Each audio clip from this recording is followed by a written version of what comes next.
Hi, this is Steve Fayette, and over here is Greg Paris. Today I'm going to talk to you about the community and people with mental illness, the effects of society upon people with mental illness, how it affects the mind of a person with mental illness. And my first question to Greg is, Greg, when a person's on a bus with mental illness, what type of effect does a person have riding in a bus have?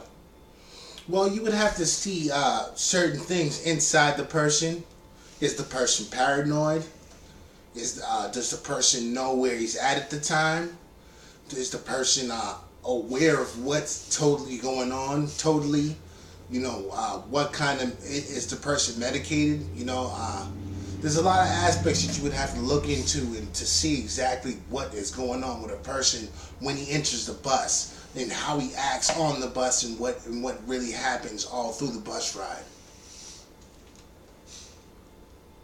Like schizoaffective disorder is fair to the general public and people thinking people are talking bad about that person.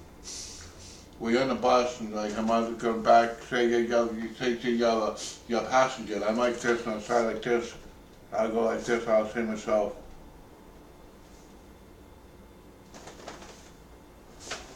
And then the other person starts saying to themselves, what's going on with this guy? That can generally raise some paranoia. It could raise a different type of thinking. Maybe that person might not want to approach a bus like this in the same way as he used to. He's going to be generally paranoid because he's going to be thinking people are talking about him, people are looking at him in a strange way.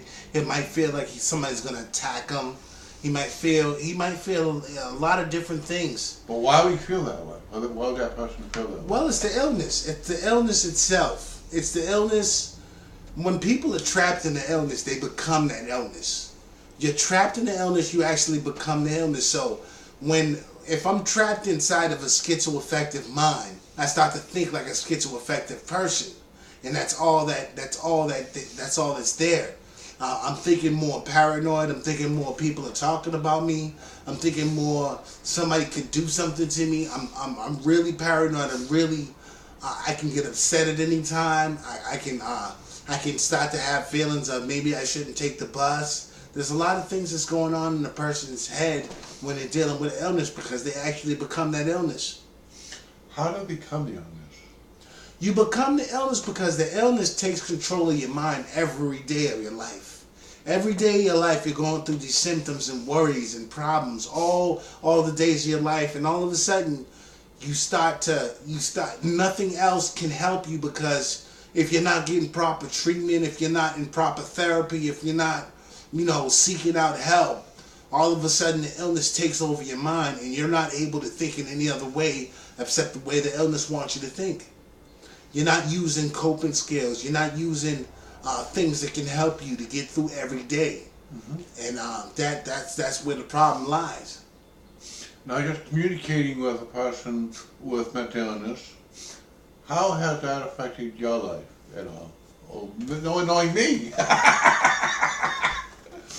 Well, generally, I would have to say it's a blessing to be able to know somebody with a mental illness because I know now where the problem lies. I know now what to do with the person.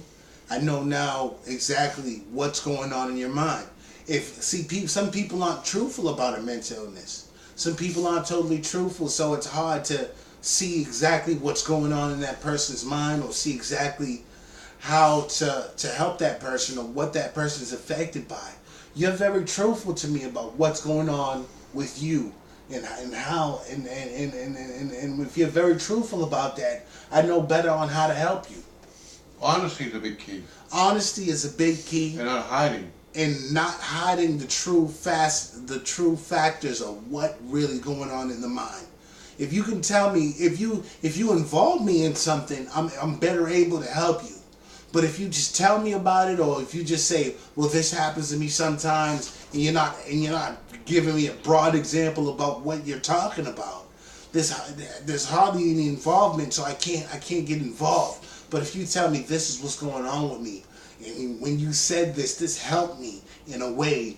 When you told me about taking a bus and how not to be paranoid about people and how people are just sitting there, they're trying to go on their way about life. They're not really worried about me totally. So why should I be worried about them? If everybody's on there for the same reason, and that's to get from point A to point B, why should I be worried about the next person?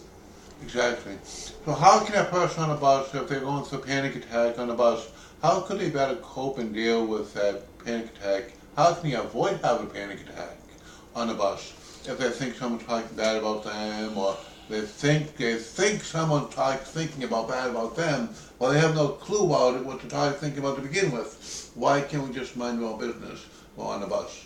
They can block people out. They could probably sit in a better place in the bus. They could start some breathing exercises. They could try to get their mind totally off the bus and on something else. Whatever they're about to do in that life, and whatever they're about to do in life after that, they can start thinking, keeping their mind totally on whatever they're about to do after the bus ride. Blocking them out, breathing exercises, calming down, relaxing, noticing that there's nothing wrong on the bus. They're just taking a bus ride, and that's just going to be the bottom line. All right. Now, once you get to point A to point B, you get from point A to point B. Now we're at point B. Now we're going to point C, the destination where we're heading toward, going to, and we're going at point B, point C. How would that mindset be now? More frantic, you think? Why would it begin to be that to begin with, even people with mental illness? Why will they end up being paranoid? What makes them paranoid? What reason do they have to make them feel that way? Well, you being a person with a mental illness and having the same underlying illness, what would make you more paranoid when you're taking a bus and you finally get off that bus after having paranoid feelings, and now that you're heading towards your destination, now you're starting to have more paranoid feelings. What exactly would go through your mind at that point in time? Relief. Boy, I'm off the bus, finally. You're off the bus finally. Nobody's talking about me. Nobody's following me. I'm gonna finally reach my destination. So that's exactly what goes on in a person with a mental illness's mind. Once they finally get through that problem, now they're able to think about different things. They've gotten through that problem. Now this is a total different landscape. Now it's a total different landscape that you're on now. Now you're looking towards the finish line. You're about to get to where you want to go. You're not worried about anything else. It's just a problem at hand when you are on the bus and how to handle things on the bus. So a person with mental illness must learn coping skills for when he's in a hard situation, to be able to get through that situation and able to finally react differently. Once he gets out of that situation, how to